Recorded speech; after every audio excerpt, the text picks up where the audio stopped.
L'esprit de mon mari décédé que j'ai obtenu grâce à un charme mystique ne veut pas me laisser.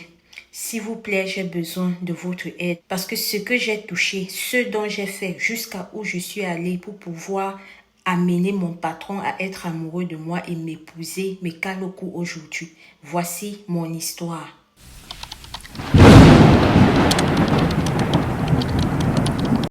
Bonjour, Madame Alissa Lotus, j'espère que vous allez bien. C'est l'histoire d'une dame ici à Abidjan. La dame, c'était une femme très belle, intelligente. Vous voyez le genre de femme, lorsqu'elle arrive dans un endroit, tous les regards, elle attire tous les regards.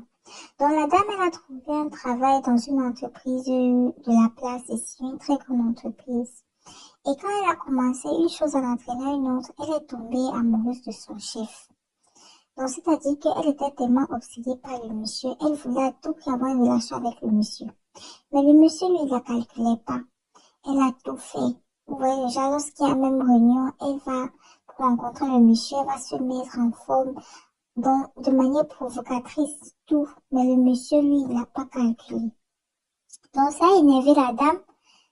Et un jour, elle est restée là appeler un féticheur au village. Et elle a expliqué la situation au féticheur. Elle a dit, moi, c'est ce monsieur-là, c'est cet homme-là que je veux, mais il me calcule pas rien. Qu'est-ce qu'il faut faire? Le féticheur lui a dit, laissez un petit problème, on va gérer. Faut venir ici, et puis on va travailler, on va faire travail, et puis tu vas repartir. Donc voilà, la dame, elle est rentrée au village. Elle a fait le travail avec le féticheur. Le féticheur lui avait dit, achète un cadenas, et tu viens avec. Elle a acheté le cadenas, elle est allée, elle a vu le féticheur. Ils ont fait le travail. Et avant maintenant de sceller, le féticheur il lui a demandé, est-ce que tu es vraiment sûr que tu veux faire ça? Parce que Cardinal, dès qu'on va finir de travailler et tout, tu dois fermer le cadenas et lancer à la mer.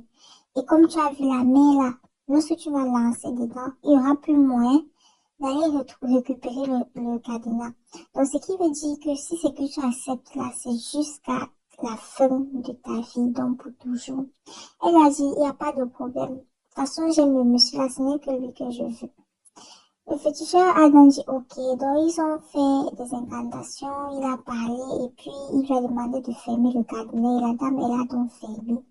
Elle est partie, elle a jeté à la mer, et le lendemain, elle est retournée en ville. Donc, le lendemain, elle est retournée en ville, et une semaine après, son patron, il a commencé à lui faire des avances. Son patron, il a commencé à s'intéresser à elle fort, fort. Arrivé au point où une chose en entraînant une autre, ils se sont mariés et tout. Maintenant, là où le problème est survenu, c'est quand il fallait consommer le mariage. Parce que la dame, elle est forcée comme ça, elle voulait le monsieur. Mais parfois, quand certaines choses ne viennent pas vous, il faut souvent comprendre et laisser. Donc le monsieur, lui, il avait les problèmes. Il ne bandait pas. Il ne bandait pas. Voilà, quand ils se sont mariés, donc, il fallait consommer le mariage. Premier jour, deuxième jour, il ne faisait que la repousser, la fuir, sortir des excuses. C'est quand au final, il n'avait plus rien à dire, qu'il lui a dit la vérité. Comme tu vois, moi, je n'arrive pas à bander.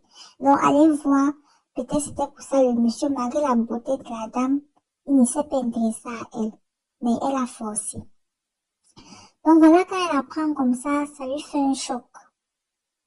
Elle essaie même de découcher, elle essaie d'aller le monsieur il est toujours derrière elle. Il la suit, donc il n'y avait pas moyen en fait. Voilà, donc elle restait, elle appelle le féticheur, dit au féticheur, comme tu vois, moi, je suis fatiguée de ce mariage. Je ne peux pas rester dans un mariage où je ne peux pas avoir de rapport avec mon mari et tout. Le féticheur lui a dit que non, mais tu as déjà scellé. Qu'est-ce que tu veux que je fasse? Je t'avais bien prévenu. On peut plus rien faire en fait. Toi et lui, c'est bango, c'est serré. Donc voilà, quand le féticheur lui dit ça, la dame, elle raccroche. C'est comme ça qu'elle s'est réfléchie. Quelques temps après, elle avait un amant, elle a trouvé un amant.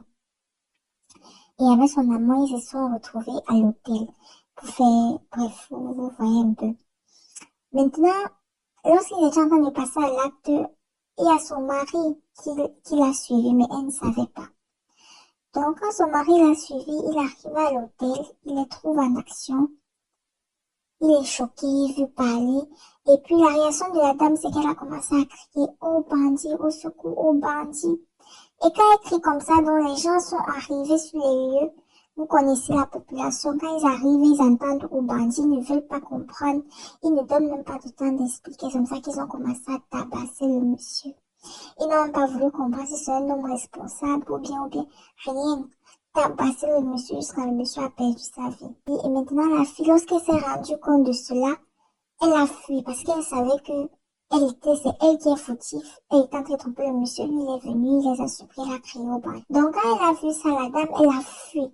Elle n'a même pas voulu, elle a juste fui et puis porté ses choses, voyager, quitter Abidjan, elle allait au Bénin. Maintenant, arrivée au Bénin, je n'ai pas envie de dire là, le nom de la ville. Elle arrive au Bénin, donc. Et puis, c'est comme ça, un matin, elle se lève, elle part pour faire le marché. Et il y a une dame au marché qui la voit et puis qui crie. La dame au marché crie et lui dit, mais toi, qu'est-ce que tu as fait? Qu'est-ce que tu as fait? Que le monsieur qui est derrière toi là, tout en larmes, qui pleure, il veut pas partir sans toi. Il dit, il veut pas quitter ce monde sans toi, que tu dois le suivre. Si c'est que tu essayes de te coucher, ou bien d'avoir des rapports avec un homme, ou bien de te remarier, sache que ce monsieur, il va venir pour toi et ça sera la fin de ta vie. Quand elle dit comme ça, la dame, elle se saute le temps pour elle de se retourner pour voir qui est derrière elle et de revoir la dame. Elle se retourne, la dame qui lui a dit, la maman qui lui a dit qu'il y a quelqu'un derrière toi, elle a disparu. Donc voilà. Et lorsque la fille donc essayait de parler, c'est comme ça qu'elle est devenue folle d'un coup. La folie l'a pris. Jusqu'aujourd'hui, elle est folle. Hein. Donc voilà l'histoire. Dans la vie, il ne faut pas souvent chercher à forcer. Quand quelque chose n'est pas pour toi, laisse. Alors la famille, vous avez écouté l'histoire de cette sœur-là. Comme on a l'habitude de dire, vraiment, le dehors est miné. Il y a certaines choses qu'il ne faut pas forcer. Quand c'est pour toi, c'est pour toi. Il y a certaines personnes que malgré ta beauté, voilà, cette personne ne viendra pas vers toi. Tu vas te dire que, peut-être que je n'intéresse pas la personne, peut-être, alors que peut-être c'est le genre de cas. Donc, vraiment, soyons prudents tout le temps. Prions sans cesse parce que le dehors est miné. Si toi aussi, tu as une histoire vraie ou mystique à nous confier, tu sais dorénavant ce qui te reste à faire. Merci.